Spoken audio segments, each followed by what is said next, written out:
तो welcome friends, आप सभी के अपने चैनल यस किया मिस्टर बाबू फिर से स्वागत है। देखिए, इस वीडियो में हम क्या पढ़ने वाले हैं, अच्छी तरीके से आपको बताने का प्रयास करेंगे, समझाने का प्रयास करेंगे। ठीक है, जो भी स्टूडेंट्स हमारे साथ नए जुड़ेंगे तुरंत चैनल को क्या कर लेंगे, सब्सक्राइब कर देंगे, लाइक कर देंगे, कमेंट कर देंगे, शेयर कर देंगे। ठीक है, और यहाँ पर आपके लिए very very most important video होने वाली है।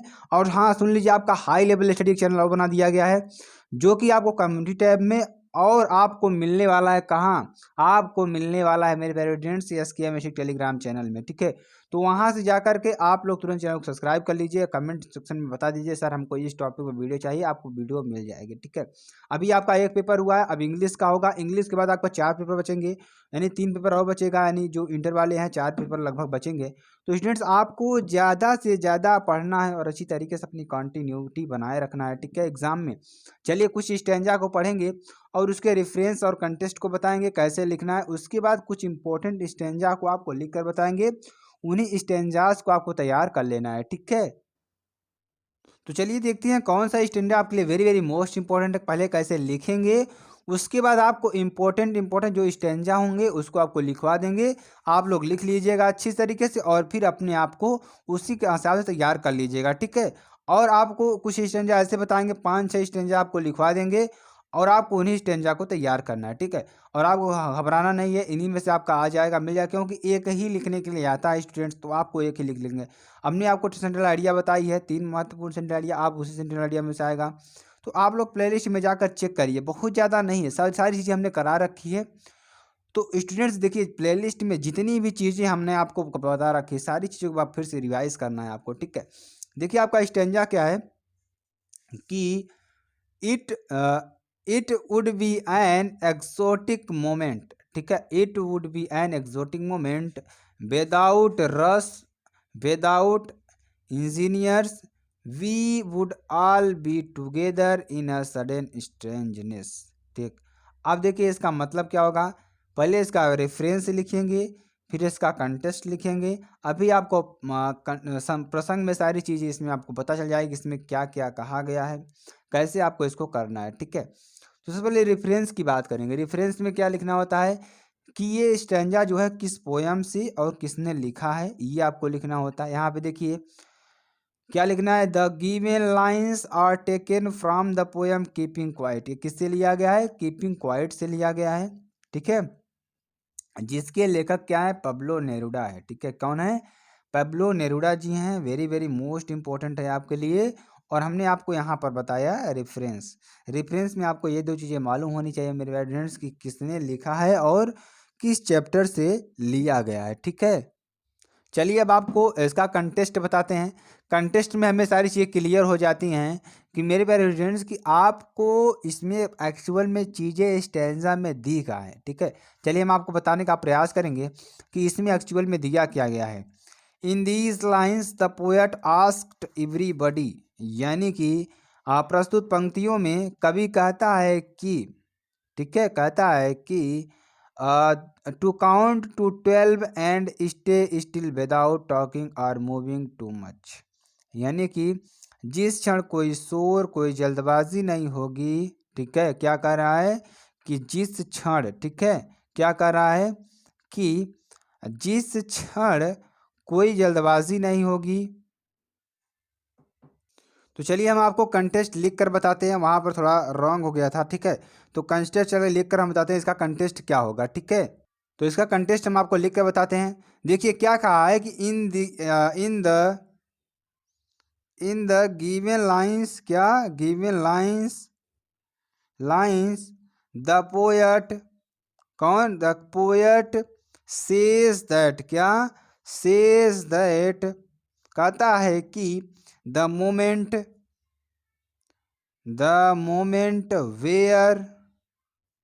Where there would be no noises, no noise, no hurry,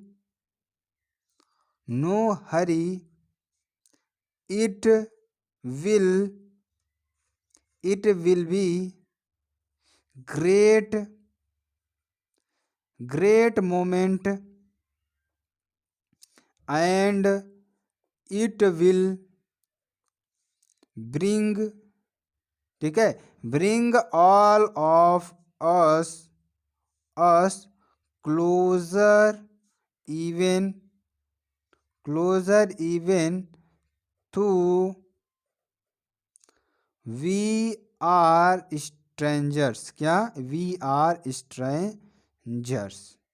अब देखिए कहने का मतलब क्या है, हम आपको बताते हैं यहाँ पे। इन दिस गिवन लाइन्स, इस लाइन में कवि कहता है, इन पंक्तियों में कवि कहता है, द पोएट सेज दैट, कवि कहता है कि the moment where there would be none voices, यानी कि जिस क्षण कोई शोर कोई जल्दबाजी, ठीक है, कोई शोर कोई जल्दबाजी, ठीक है, it will be great moment and it will bring all of us closer even, यानी कि जल्दबाजी नहीं होगी, वह एक अद्भुत क्षण होगा, वह क्षण हम सभी को एक दूसरे के समीप लाएगा भले ही हम अपरिचित हों। यानी closer even though we are strangers, भले ही हम क्या हों, अपरिचित हों। ठीक है, आपको यहाँ कह रहा है ये चीज़, तो आपको अच्छी तरीके से समझ में आ गया होगा। अब चलिए इसमें आपको बताते हैं क्या, एक्सप्लानेशन। क्या बताते हैं? एक्सप्लानेशन। क्या? एक्सप्लानेशन बताते हैं, वेरी वेरी मोस्ट इंपॉर्टेंट है आपके लिए। ठीक है, अब देखिए इसमें क्या कर रहा है कि the poet feels that such a moment of silence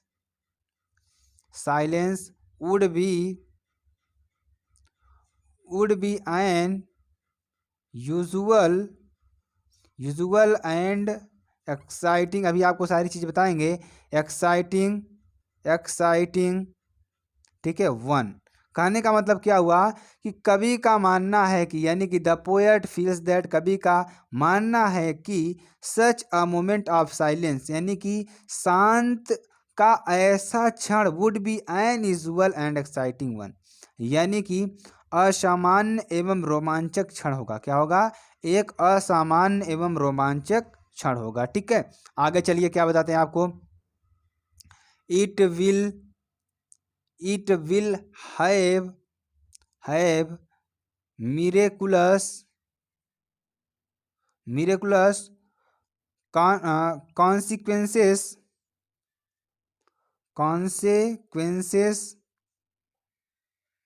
consequences। ठीक है, क्या कर रहा है कि it will have miraculous and consequences, यानी क्या कर रहा है इसमें कि इसके परिणाम चमत्कारिक होंगे। क्या होंगे? चमत्कारिक होंगे। ठीक है, आगे चलिए, आगे क्या है हमारा कि दे आर, आगे इसका अप्लीके क्या बनाएंगे, there will be no hurry. क्या? नो हरी, और the sound of the sound of machines to pollute the atmosphere.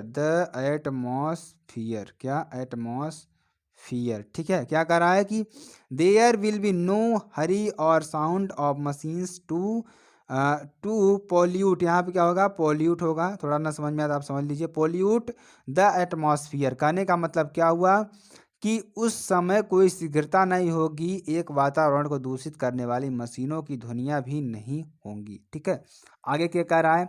आगे देखिए, it will be a strange and unfamiliar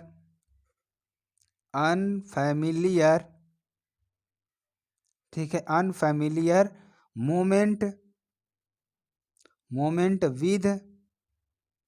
with stillness all around. ठीक है, क्या कर रहा है कि it will be strange and unfamiliar moment with stillness, यानी कि क्या होगा? वह एक विचित्र एवं असामान्य क्षण होगा जिसमें चारों ओर स्थिरता होगी। ठीक है, आगे क्या है हमारा, in this unusual period the the bones of humanity will get stronger, क्या विल गेट स्ट्रॉन्गर, ठीक है, ये हो जाएगा। वेरी वेरी मोस्ट इंपॉर्टेंट आपके लिए। कहने का मतलब क्या हुआ कि अब असामान्य समय में मानवीयता के संबंध मजबूत बनेंगे। क्या होंगे? मानवीयता के जो संबंध है मजबूत बनेंगे, ठीक है। तो आपके बाद फिर से एक्सप्लेनेशन इसका कर देते हैं कि the poet feels that such a moment of silence would be unusual and exciting one, यानी कवि का मानना है कि शांत का ऐसा क्षण एक असामान्य एवं रोमांचक क्षण होगा। इसके ठीक है, it will have miracles consequences, यानी कि इसके परिणाम स्वरूप चमत्कारिक होंगे, ठीक है। अब देखिए, there will be no hurry और sound of machines to pollute the atmosphere, यानी कि उस समय क्या होगा, कोई शीघ्रता नहीं होगी एवं वातावरण को दूषित करने वाली मशीनों की ध्वनियाँ भी नहीं होंगी, ठीक है। It will be a strange a unfamiliar moment with stillness around, कहने का मतलब क्या हुआ कि वह एक विचित्र एवं असामान्य क्षण होगा जिसमें चारों ओर स्थिरता होगी, ठीक है। आगे क्या करा है कि in this usual period the bonds of humanity will get stronger, यानी कि कहने का मतलब क्या हुआ कि इन दिस यूजुअल पीरियड, यानी कि इस असामान्य समय में मानवीयता के संबंध मजबूत बनेंगे, ठीक है। चलिए आपको कुछ स्टैंजा बता देते हैं आपको अच्छी तरीके से, आप उसका भी तैयारी कर लीजिए। आपका देखिए 5वां चैप्टर से क्या है, आंट जेनी फर्स टाइगर्स। यहाँ से आपको एक स्टैंजा हम बता रहे हैं, कुछ इंपॉर्टेंट आपको इसको तैयार कर लेना है। पहला तो क्या है, पहला हमारा क्या हो जाएगा, आंट जेनिफर्स, ठीक है, aunt Jennifer's tigers dot dot dot dot कहाँ से कहाँ तक, ठीक है। क्या हमारा हो जाएगा, चिवलरिक, ठीक है, चिवलरिक क्या हो जाएगा, चिवलरिक सर्टेनिटी, क्या हो जाएगा, सर्टेनिटी, ठीक है। आपका पहला स्टैंजा ये हो जाएगा, ठीक। जो चैप्टर किसके, आंट जेनिफर टाइगर्स से आप लोग मिला लेंगे, क्योंकि हम आपको इसलिए अच्छी तरीके से बताने का प्रयास कर रहे हैं।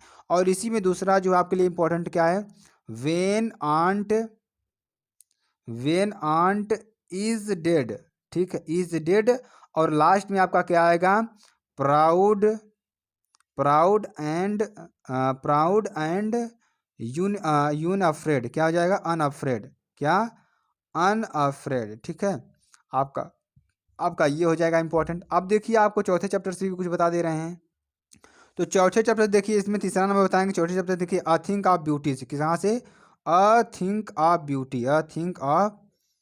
ब्यूटी से बताएंगे, जो आपके लिए वेरी वेरी मोस्ट इंपॉर्टेंट रहेगा। क्या होगा, अ थिंक ऑफ ब्यूटी,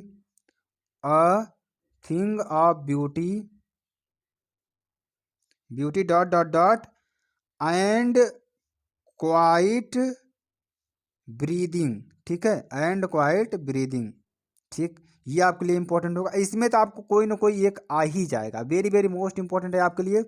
चौथा नंबर देखिए, आपको बताने का प्रयास करेंगे। चौथा नंबर देखिए, जो आपका चैप्टर होगा कहाँ से होगा, एन एलिमेंट्री, यानी कि दूसरे चैप्टर से होगा, elementary school classroom in a slum, आपका इस चैप्टर से होगा। अब देखिए इसमें जो इम्पोर्टेंट है कौन सा है, ठीक है। देखिए इसमें इम्पोर्टेंट क्या है, इम्पोर्टेंट कौन है, वन शोर क्रीम वाल्स, ये इंपॉर्टेंट है। Dot dot dot dot dot कहाँ से कहाँ तक, caps and stars of world, ठीक, ये इंपॉर्टेंट है। तो इतना आपको अच्छी तरीके से तैयार कर लेना है मेरे प्यारे फ्रेंड्स, क्योंकि हमने पूरा पोएम से लेकर के सारी चीज़ें करवा दी है, ठीक है। तो आपको इनको भी तैयार करना है। हमके एक आपको बताया कि रेफरेंस कंटेंट्स कैसे लिखना है। तो स्टूडेंट्स आपको वीडियो अगर अच्छी लगे कमेंट्स में बता दीजिएगा। फिर मिलते हैं नेक्स्ट वीडियो में नए टॉपिक के साथ, तक के लिए जय हिंद जय भारत।